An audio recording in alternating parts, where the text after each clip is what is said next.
Welcome to FailCraft, the podcast where we dive into the messy, real side of success and explore how setbacks become the stepping stones to growth and clarity. I'm your host, Ezekiel Iferia, and today's guest, Chris Miles, achieved what everyone dreams of by retiring at age 28, only to watch it all crumble during the Great Recession. He went from being financially free to facing over $1 million in debt and relying on food stamps to feed his family. He is here to share the raw truth of that collapse, how he clawed his way back without filing for bankruptcy, and how that massive failure birthed the anti-financial advisor philosophy that allowed him to retire again at 39. Chris, it's a pleasure to welcome you to FailCraft. Thanks for joining us. Yeah, same here, Ezekiel. Appreciate you having me on. All right, let's get started. Your story has this incredible arc, retiring at 28 and then again at 39. But it is the valley in between that period that I really want to understand. So you went from having it all to being over $1 million in debt and on welfare. So can you take us back to that rock bottom moment? So what did it feel like for you on a day-to-day basis? I mean, it was horrible. It was absolutely miserable for sure. It's funny because I went through, people talk about the stages of grief. I went through my own stages of, I don't know if I call it grief, but my own stages of impoverishment. I went from, feeling like there's always an answer, right? There's got to be a solution. There's a way out of this. I can do it. That's what I felt like in the beginning. Mm, That as time went on, it got to the point of saying, oh man, I don't know anything. Maybe I don't know. Like it was pretty hard. I would say that every day I was struggling because one, I was supposed to be the guy that had it all figured out, right? I was the guy that had become financially free, and now I was out of the rat race, as Robert Kiyosaki, Rich Dad Poor Dad would say, and now I'm back in the rat race. So professionally, the fact that I had started a new business in 2007, and now I was in the whole like 15, 16,000 a month and sinking deeper and deeper in debt by hundreds of thousands of dollars as my real estate values drop. Our business is suffering because the people we were teaching and helping were real estate investors who were also going broke. So our company was going broke. I was going broke personally. Everything was falling apart. And it seemed like no matter what I did, it just got worse. And in fact, whenever I said, well, it can't get any worse than this, I was always proven wrong. It would always get worse than saying, it can't get worse than this because it would get worse. I mean, take you in that rock bottom moment by, I would say, definitely late 2007, that Christmas going into 2008. That was a rough time for me because, I couldn't even make my house payments anymore. So now my house is in the foreclosure process. I'd already turned in my Mercedes. I turned it in because I told them, I said, here, take it because you're going to take it in a month anyways. So here you go, take my Mercedes. And there was even a collector that called up and said, hey, we just auctioned off your Mercedes and we now sold it for $30,000 less than what you owe us. So you need to come and basically pay us that money. And I said, well, obviously I don't have $30,000 I wouldn't have turned it in the first place.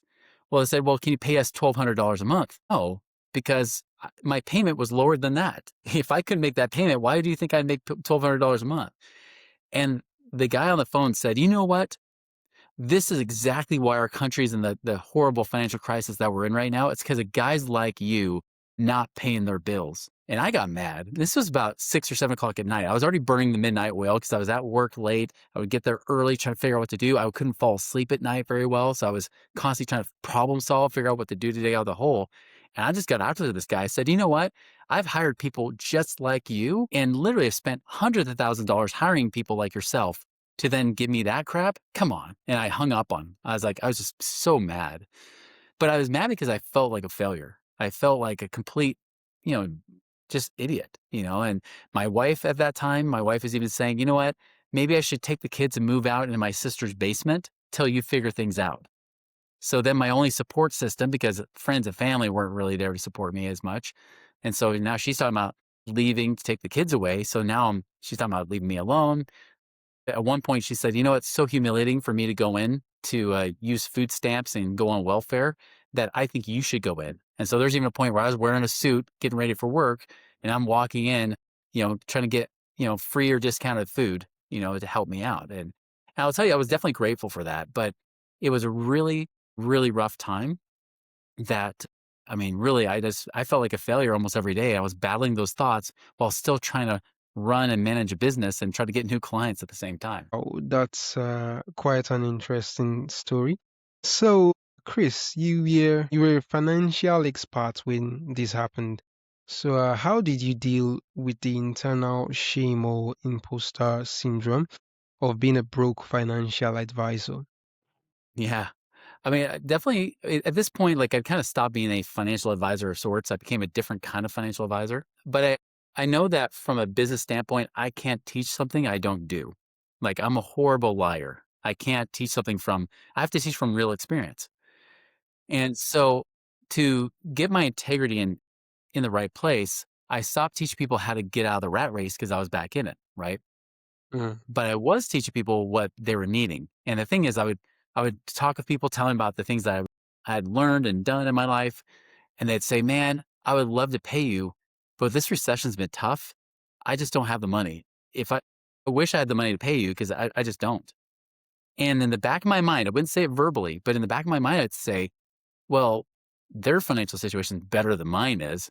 I wish I was in their financial situation where they say they don't have money because I have less than money. I have negative money. I'm about $1 million in debt. There's homeless guys $1 million richer than me right now."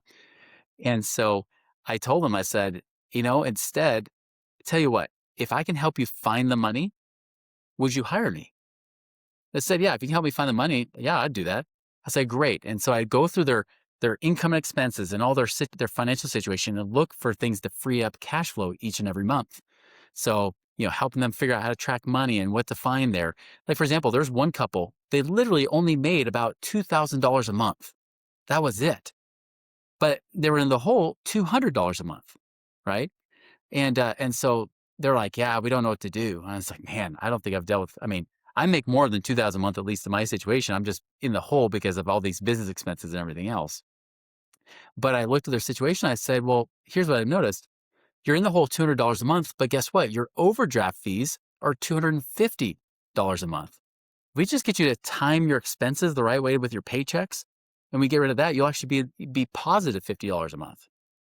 They're like, "Oh, that's great." I mean, think about it, $250 a month is not a big deal for a lot of people, but for them, that was $3,000 a year. When they only make 24,000, that's a big difference. So things like that. I remember I showed one woman, I was like, "Hey, if you actually use your credit card to pay off your car or indirectly pay off your car loan, you'll free up a couple $100 a month, and then you can use that to pay off your credit card, and you'll do this." So I show them creative ways to pay off debt. There's tax saving strategies and things like that, especially if they're business owners. And the next thing I know, over the next year, from 2008 to 2009, it starts to become, as I start to do it over and over again, it starts to create more of a process behind it. And then by the fall of 2009, and by the way, like this whole time, I mean, it really was 2 years of suffering for myself personally from a financial standpoint. Still, I was like, we were trying to get people in, but it was very inconsistent. So I wasn't getting paid a whole lot, but I was helping a lot of people because I was teaching them what I was doing in my own situation. Finally, by the fall of 2009, the right relationships happen to show up. It's primarily in the chiropractic and dental markets of all things, right? And so these chiropractors and dentists start coming to us. I'm like, "Man, like we do this and this, you'll free up a cashier, you do this. And by the way, let's have you talk to a CPA because I bet you're overpaying on taxes." One chiropractic coach, just tax savings alone was over $50,000 a year. $1,000. The guy literally cried on the phone. He was so shocked, either shocked or happy or sad. I'm not sure which, but it was definitely happier to have that 50,000. And so he started referring all of his chiropractic clients. And then we did it in the dental space. And so we went from almost bankrupt in 2009 as a company to all of a sudden making over $5 million in 2010. And then that's what allowed me to start digging out of that hole. Again, it took a lot of faith. I mean, there's times that I had family members saying, "You should go back and get your college degree," because I dropped out to become an entrepreneur. And I was like, "No, that's not it." By the way, I even tried to get a job as a paper delivery boy, right? I tried to get a job delivering newspapers, and they wouldn't even call me back. So even when I would reach out and follow up, I wouldn't even get a call back or anything. I was like, "Man, I can't get a job as a paper boy." I mean, how useless is this? But I'm so grateful because it got me to really get through it. And in fact, here's what's interesting too. In 2009, that's when also our house foreclosed, right the week before my fourth child was born. So when the guy knocked on my door, said, "Hey, I just bought your house at the county courthouse. When can you get out?" I said, "We're about to have a baby any day now. Can you give us some time?" And he was very resistant. I just said, "Listen, I'll pay you $2,000 if you just let me stay here for 2 more weeks so we can have this baby and then we can move out." And so we did. And that was like the last of the big items we had. And then over the summer, I started selling off things, like furniture and stuff because it couldn't fit in our new small rental that we had bought, or not bought, but rented. And so pretty soon, what's interesting is after I got rid of everything, that's when I had to really face the internal battle that my value isn't determined by my stuff. Because up until that point, I had, I had a very, I had very sensitive ego in the sense that I felt I wasn't worth anything. And so I would buy things, right? I would get the nice big house to show off people when they came in so they'd see my worth. I bought the nice car so they'd see my worth, right? The thing is, money doesn't make you any different. Money just magnifies who you already are. And Wow. my ego or my lack of self worth was only amplified with money. I was using it to mask it, to hide my lack of self worth. Well, when everything was taken away, I had to make a choice. Am I worth something or not? And really in that moment, especially when everything was gone, I probably created and experienced the biggest sense of financial freedom ever because now I was no longer attached to my things. My things no longer define me. I knew that I was still infinitely worth more and even worth more than I thought, worth even without all that stuff. And I knew it was a temporary situation. I knew that, I didn't know when I would get out of the situation. In fact, just before things turned around, I remember my wife and I get into an argument because, naturally it's about money. And she finally just said, she's like, "Chris, it's been 2 years, 2 years. Like, how long do we have to go through this?" And I said, "I don't know, but I know that there's gonna be a day that I said I told you so because it is gonna turn around. I know it. I feel it. I just know it. I just can't tell you when." And even at that point, I got to a place of submission where even when I was praying to God, I said, at first I was praying to God for deliverance, right, for Mm. help. But after a while, I stopped praying for help. And instead I just said, I prayed to God almost as a commitment. I said, "Listen, I don't care if it takes me, you know, 2 months, 2 years, or 20 years. I know that if I keep doing the right things, if I keep trying to find ways to serve people, add value, solve problems for them, money's just a natural byproduct because I've learned that dollars follow value. So if I want to get out of a financial mess, I got to find ways to keep delivering more value for more people, and then I get paid more." And I just said, I know that these principles always worked since the beginning of time. Delivering value and money following value has always worked. So I said, "I will keep doing this. I will keep trying to do what I think is your will, not my will. And I'll just do whatever's needed." And so I got to this place of submission where I said, "You know what? Fine." It wasn't like me trying to get out of it, like I can make it work. Because I went from that to depression to all of a sudden now saying, "You know what? Doesn't matter. I'll get out of this someday. I'll trust in God's timing." And it was literally when after that, getting to that place of submission, and then that fight with my wife, now ex-wife, right? But the wife at the time, that about a month or two later, everything turned around. After all my stuff was gone, after my pride was stripped, it was almost like my stuff was stripped away, my pride was stripped away, and I got to a place of submission. That's when everything turned around. And then the business started to come in, right? And we started to help more and more people. And pretty soon it just kind of almost went viral in a sense that now I'm making way more money than I was before, helping me pay off, dig out of that $1 million debt hole, little by little. And that was Mm. from 2009 through 2012. And then I eventually left that company, created a new company. So then it was like a reset button. I had it, it's never a straight line when you're trying to recover. It's going to go like this, right? And Yeah. that's what's happening. Like I left that company and all of a sudden I'm starting from zero again and couldn't pay off any debt at that point. I was just trying to survive again. And then once I got back up, it started to go back up again. And I went through a divorce in 2015.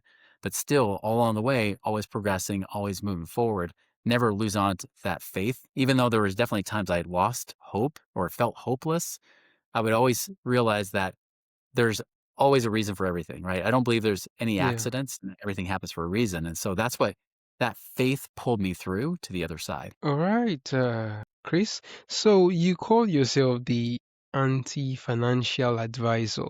So I'd like to know what does that mean, and is that label born out of anger at the system that failed you? Partly, but it's actually more a system that failed everybody, honestly, failed 99% of Americans and even my own dad. Understand my dad, he was the penny pinching saver, right? He was born after the Great Depression. So he was all about savey, save, right? No debt. So, my dad was the cheapest person you've ever met. I mean, he would buy everything on sale. However, when I was a financial advisor, this is back in 2005. When I was a financial advisor, he said, "Chris, when are you going to advise me?" And he said, "Chris, I'm 61 years old. This job, the stress of this job will probably literally kill me. I want out. I want to retire. How can I do it?" And so I looked at all his finances and I said, "Dad, you've saved your money in your retirement plans and you even got the company contributions matching it too. And you've paid off all your debt. But if you try to retire today, you're going to need to die in about 5 or 6 years because you'll run out of money." He said, "Okay, that's not what I wanted to hear. How do I get out of this rat race?" And I said, "I don't know. You did everything right from what I teach as a financial advisor." And it bothered me so badly that just a month later, I had a conversation with a friend who I trained to be a financial advisor, but then he quit to go do real estate investing. And then he's telling me how he and his dad have partnered on some real estate deals and doubled his dad's income in just a matter of months. And I said, "Come on, that's too good to be true. No way that's possible." And after I argued with him about it for a little bit, he finally just asked me, he said, "Chris, how many of your clients are truly financially free where they don't worry about money?" I said, "Well, they all worry about money. All of them do, right? Like even if they retire, they still think that they might run out of money too soon." "Okay, great job, Chris. How about this? How many of you guys as financial advisors are financially free, not off the commissions you're earning from doing their business, but actually doing these investments?" And at the time, there was guys working in my office since the 1970s. And I realized I don't think any of them can. I don't think any of us can retire off of our investments. He said, "There's your problem." And so at that point, I started to open up to this whole other world. It's like the Matrix taking the red pill, I saw this whole other world of like real estate investing and people that had become multimillionaires, even in their 20s and 30s doing real estate versus slaving and saving away into mutual funds, into the stock market, right? Which is what I was always teaching people to do. I was teaching people to be basically to slave and save, to set and forget it, set it there forever. And hopefully someday you'll have something. And it just wasn't working. And so once I got into the real estate game myself, that's where by 2006, I was out of the rat race. I had enough passive income coming in. I was able to retire when I was 28 years old. And that was what shocked me is like, it wasn't about saving all this money and then living off less than the interest in the stock market. It was how do I generate streams of income using things like real estate investments where I could be a hands-off investor, but get paid way more money with the same cash that I have. And that's really what I've been teaching people to do is get away from Wall Street, get away from gambling on Wall Street. You have zero control and the market goes up or down and you can lose all your livelihood like my dad did. By the way, my dad had to work until his 70s before he was forced into retirement. And even to this day is pinching pennies just to make it to the end of his life. So he even by working an extra 10 years still wasn't enough, right? Doing kind of things that I've done, and be able to put that cash to use, that's where I was able to help myself not become financially free. But now I've had many, many other clients do the same thing where they now invest their money in things that are backed by real assets like real estate, but they get paid higher income. Give you an example. I had one guy out of California had $1 million in his retirement plan. Understand that only 2% of people in Fidelity have $1 million or more. He was the top 2%. But his financial advisor told him he can only live on $30,000 a year, which just isn't enough when you're living in California. 30,000 is barely, it's pretty much like living on the streets. And so when he came to us, I said, "Hey, let's look at these different things." He started looking at different variety of investments, everything from rentals to oil and gas investments to, even apartment buildings and things like that, that he would be able to share ownership with other people. And the next thing you know, he's now making 30,000 a year. He's now making 100,000 a year off the same money. And that's the kind of thing that I see over and over. And that's why I'm the anti-financial advisor, because I'm telling people, get away from Wall Street, get away from that stuff and look more at the Main Street investments, things on like real estate, business, and things of that nature. So, Chris, for you, after winning and losing it all and winning again on your own terms, so I'd like to know what does being successful truly mean to you now? Yeah, I mentioned that going broke is when I became the most financially free, right? Because I became detached from the stuff and the money. Now when I have money, it doesn't define me. It doesn't define me at all. Like it's just money. It's just stewardship. I know that I come to this earth with nothing, I leave with nothing.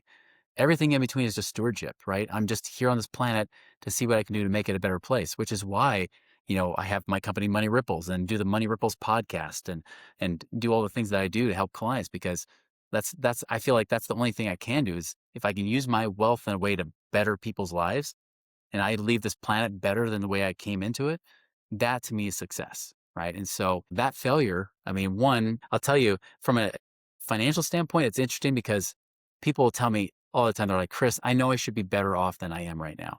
Do you know how many times I hear that? It's almost everybody. Yeah, I should probably be better off than I am right now. And I have to tell them, it's like, listen, if you're looking for somebody to judge you, it's not me because you know my story. Mine's way worse than yours ever was. Your situation looks way more hopeful than mine ever did. So if I can do it, you can do it too. And so when people feel ashamed about their money, I tell them, like, what do you have to be ashamed of?